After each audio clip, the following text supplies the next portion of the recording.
বন্ধুরা দেখেন কচুর বই এখন ভাজা করব। এখন তেল দিয়ে দিই, কড়াইটা গরম হয়ে গেছে। এখন তেল দিয়ে দিই।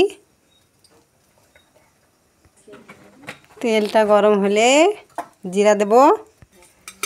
তেল পুরা কড়াইতে মিলিয়ে দিই।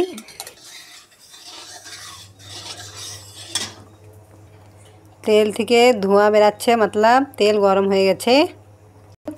এখন জিরা দিই। জিরাটা লাল হয়ে যাবে, তারপরে কচুরলতিটা ঢেলে দিব। জিরা ভাজা হয়ে গেছে, এখন কচুরলতিটা দিয়ে দিই। কচুরলতিটা এখন হাফ ফ্রাই হয়ে যাবে, তারপরে এর উপরে লবণ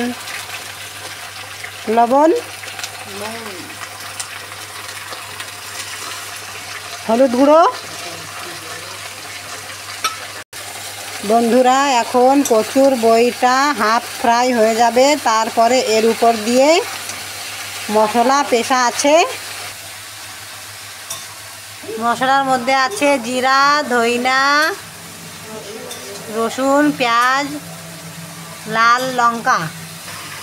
এটা হাফ ফ্রাই হয়ে যাবে, উপর দিয়ে ওই মশলাটা বেটে রেখেছি সেটা দিয়ে দেব। ততক্ষণ আপনারা বুনে থাকুন আমার ভিডিওর সঙ্গে।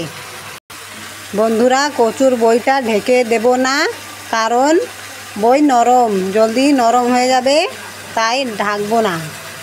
এরকমই খোলা রেখে ভাজবো।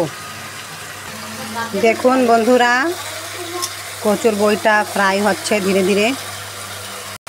বন্ধুরা বলেছিলাম না কচুর বই জলদি নরম হয়ে যাবে, তাই ঢাকবো না। দেখুন তাড়াতাড়ি নরম হয়ে গেছে। এখন এরকম খোলা খোলা ভাজতে থাকি। ভাজা হয়ে যাবে আধা, তারপরে এর ভিতরে মশলা দেব। দেখুন বন্ধুরা মাছ, কই মাছ আর একটা শৈল মাছ কেমন দেখতে। আপনারা কে কে কী নাম দিয়ে এদেরকে জানেন আপনারা কমেন্ট করে বলবেন। দেখুন এটা আমরা কই মাছ বলি, আর এটাকে শৈল মাছ বলি। আপনারা কি বলেন কমেন্ট করে বলবেন। দেখুন বন্ধুরা বেটে রেখেছিলাম সেই মশলাটা দিয়ে দিয়েছি। এখন পুরা ফ্রাই করে নেব এই মশলাটা দিয়া। এখন পুরো মশলাটা মিক্স করে নিই কচুর বইয়ের সঙ্গে, ফির এরকম করে ভাজা করতে থাকবো। দেখুন বন্ধুরা মশলা মিক্স করে দিয়েছি। এখন এরকমই খোলা রেখে ভাজা করতে থাকবো, পুরো লাল লাল হয়ে যাবে, তারপরে নামিয়ে দেব। দেখেন বন্ধুরা কচুর বই ভাজা হয়ে গেছে। এরকম করে কে কে ভাজা করে খায় আমাকে কমেন্ট করিয়ে জরুর বলবে। দেখি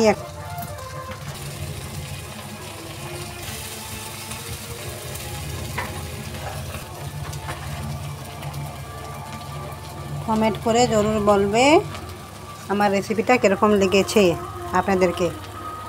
ধন্যবাদ দোস্ত, বাই বাই।